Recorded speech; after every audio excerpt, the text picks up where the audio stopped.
So I am going to let you know what I think could be done to get New Zealand back on track, and in the comments I will be grateful if you could let me know if you think I'm onto something or if I am being too naive.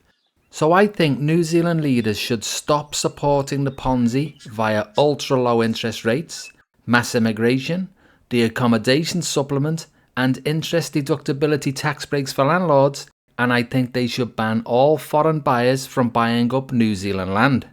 I really do believe that these actions would immediately drop house prices, meaning more people will be able to afford their own homes, with any new entrants having much lower housing costs.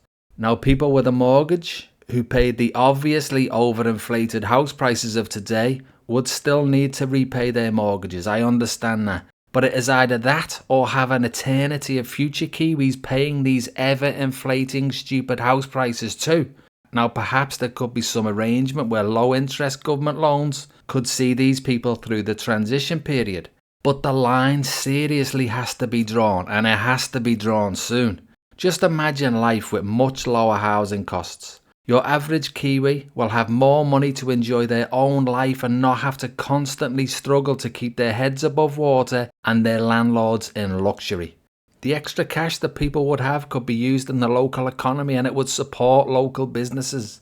Now, we all know that the New Zealand fertility rate is dropping, and it's dropping fast. This means that more houses don't need to be built if there is no mass immigration. There will actually be less and less people with the same number of houses in the near future, which will stop this constant push to concrete over New Zealand, and houses would no longer be a vehicle of greed, and they will once again become a place for family security and shelter like they should be.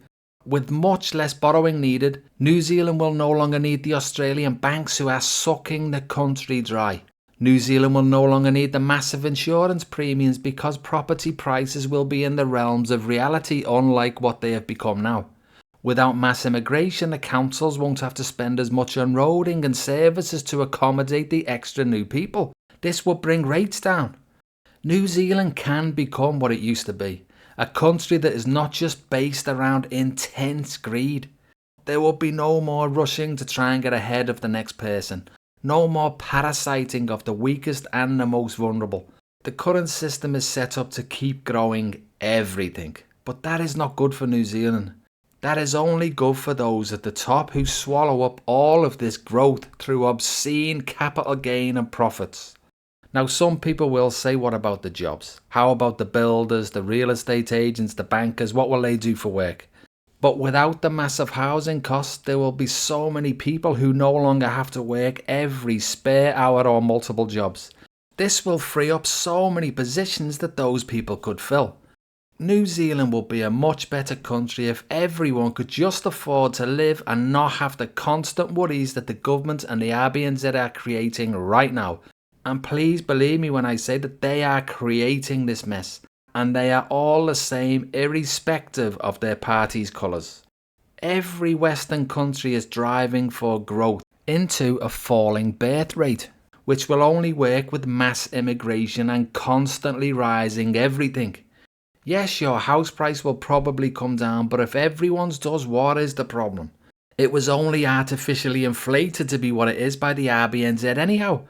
So right now, I really do think that the people of New Zealand have two choices. You either follow the path of the current political parties who all want some form of growth status quo, or you hurry up and get some clever people to start a completely new party that understands reality and is able to take a different path. Eternal economic growth is a one-way ticket to destruction for New Zealand and the West in general.